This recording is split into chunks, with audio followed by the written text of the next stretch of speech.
Okay, so we're going to be launching it in 3, 2, 1, finals. And this is going to be our first non-mirror of this event. We've got spawning in the bottom left position as the blue Terran. It's going to be TSL.Alive. His Protoss opponent going to be on the only spawn location, as we decided this is a two-player map. As the red Protoss, it's going to be MVPGuineaPig. Yep, mining minerals, mining minerals, making SCV. Yeah, man, I gotta go back to that unbiased commentary. It's like all those criticisms all over Reddit, man. Gotta just make it all legit and unbiased. Can't have any of that player or racial bias. No opinions, or none at all. Just facts. That's what I'm about. See a pylon going down, and I have no opinion on it. It's just what you have to do, and I don't know whether it's good or bad. Well, I think it went neither down nor up. It just is. It just is. It wasn't even created. We're just observing the space-time continuum from our own perspectives, and time is all just an illusion. So we'll settle on that. Let's take a look at what our players are doing. We've got fairly standard thus far. No proxies yet. Very quick scout from Guineapig. Wants to get in there before the Terran base gets walled off and he loses access to it. But looks like Alive is not going to go for that wall off. Dropping the barracks. Going to be taking gas. I don't think he'll be fast expanding on a two-player map. Although you never know. We've got a nice tight choke point here at the natural of Coral Compound. So that can be easily defensible. But then once... I'm seeing a common thread here where, you know, it's easy to take your natural on a lot of these maps, and then you really have to stretch out to start taking your third and fourth. Yeah, a lot of the maps are starting to do that, so you got to be really careful about things like two-base all-ins. It can really kind of favor that type of play. Now, as you said, there is a very small choke point leading into the natural, so I think the only reason Alive isn't going for the gasless expand is that there's so much surface area on this map from your main base leading out into the center of the map. So, you know, a forward pylon could be put down, you know, with a 3-gate Void Ray bust, or even Blink plus Observer. You could blink into the main base. You got to be really aware of that. So I think that's why we're seeing Alive just go for a little more of a standard play. I wouldn't expect 1-1-1 on cross positions here, as you're always going to be at this map, although it is certainly possible. We still see Terrans do it all the time. But I feel like a 2 racks would actually be a really good decision here, simply because it'll allow you to take that expansion pretty early on. You can still apply that pressure if your Protoss player is just playing, if your Protoss opponent is just playing a little bit too greedy. And looks like Alive does speak English very well and can hear you talking, because he's going for that 2 racks, 1 reactor going on. He's probably going to be adding on the Tech Lab, but we do see variants of Marine-only expansion and Marine Marauder pushes into expansion, so we'll see which one of those Alive is looking forward to. Continuing to mine gas here out of the refinery. Taking a look at Guineapig's base, nothing that would be too out of the ordinary. Chrono boosting out his first stalker, Chrono boosting out that warp gate. Is mining gas from both the simulators, so we'll have to see how he follows this up once he's chased away that SCV. That's when things start to get exciting. And there was a cancel on a pylon, I believe. Retro. He's dropping a forward pylon at the 9 o'clock position. We're going to see some cheese here from Guineapig. Based on that positioning, I'm expecting 3-gate Void Ray here.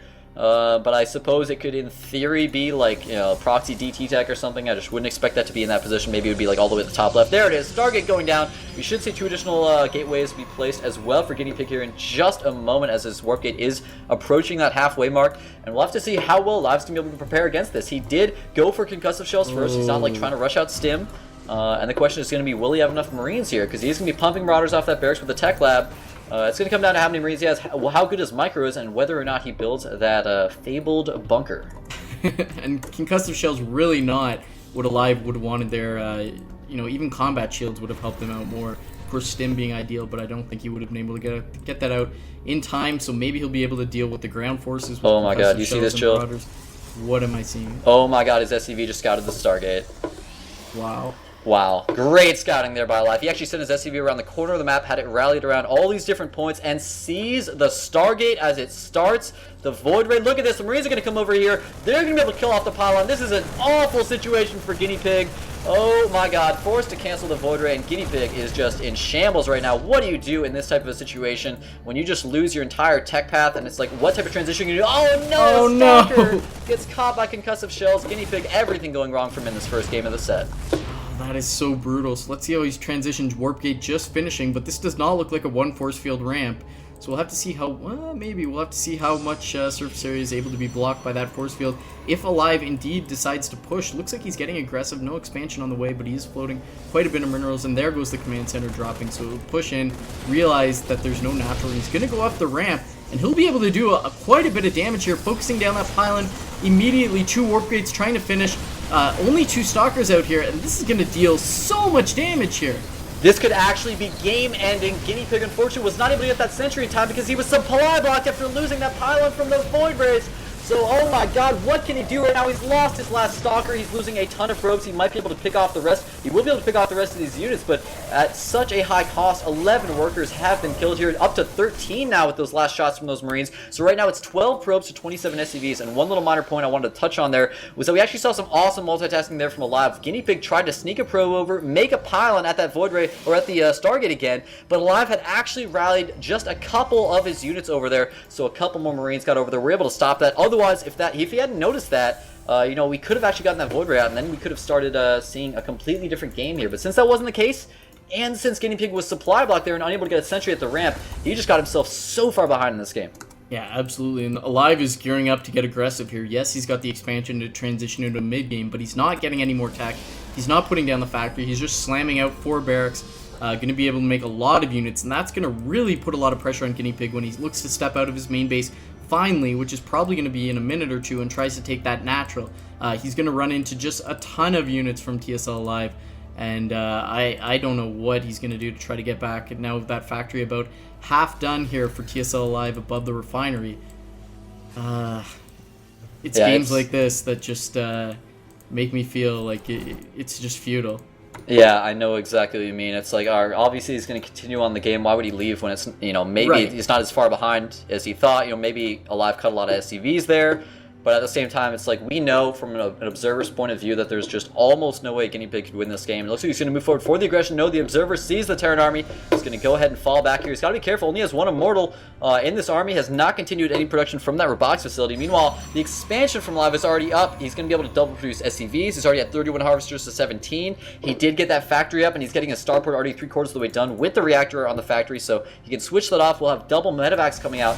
And once the double medevacs come out, usually what we end up seeing in PvT is that if the Protoss doesn't have some form of splash damage, whether it be, you know, Colossi, Archons, or Storm, if they don't have any of those 3 things, or some type of huge upgrade advantage, like 2-2 against 0-0, then they usually don't end up with much of a chance, even when they're even on economy. And since he's so far behind in economy, this is looking pretty bleak for Guineapig. And TSL.Alive is just having some amazing sense of star moments here. He did not scout a proxy pylon going on for a Guineapig, but here's an engagement looking like Guineapig wants to fight here, which I find extremely surprising. But as I was saying, Alive just moved in right when that pylon was made and slammed it down and then got out of there. So I don't know how he's knowing where all these pylons are going up, but just extremely, you know, you just can't teach that the way he's playing. And as you mentioned, once these medevacs get out, if he adds them to the army or he starts dropping with them, it doesn't matter. And I don't think those force fields are going to do anything. And there we go. GG. Going down, Alive playing it safe and solid. Captain Safety doing it again in game number 1. Yeah, he seems to really like that style of just making absolutely certain he can just play a standard game, get to that mid game, make sure that he can just, you know, pull himself into the lead with his superior macro, and multitasking later on. Doesn't want to deal with those types of early game rushes. I mean, the 2 racks, it is aggressive, but it's certainly not any type of cheese. It's certainly not all in. It is an expansion-based build. You are taking an expand behind it pretty much every time. So Alive, as you said, playing very safe, and it worked out so well for him. You know, maybe there's a little bit of luck involved. Maybe, who knows what it was that caused him to find that Stargate. But whatever it was, you know, that's just great play by Alive. Finding that out, whether it was some type of tell that he saw, okay, you didn't have like your sentry, you didn't have you know, your extra stalker, what's going on here, where's your gas being spent, or whether he was just a little bit paranoid since he was game 1 in a best of 5 against a player like Guineapig who can throw any type of build at you. Whatever it was, though, it ended up working out for him. With that 1-0 advantage, he's got to be feeling confident going in the rest of this best of 5. And the other thing that impresses me about Alive spotting that proxy is that, you know, this is likely the first day that both these players have played this map. So yeah, it looks like the obvious proxy position, but it's not something you build into your scouting pattern. When you played a map over and over and over, you build into these little movements. Like when I move out, I scout behind my minerals so that there's no proxies going on. When I come back, I scout these locations so that I can see if there's a proxy Stargate. Those aren't things these players have built into their scouting patterns, but still able to think about it on the fly and catch that proxy Void Ray. Indeed, so well done. So we'll be moving into game 2. It's going to be on Burning Altar again. So this is that 4-player map, of course, with the 4 Xel'Naga towers in the center of the map.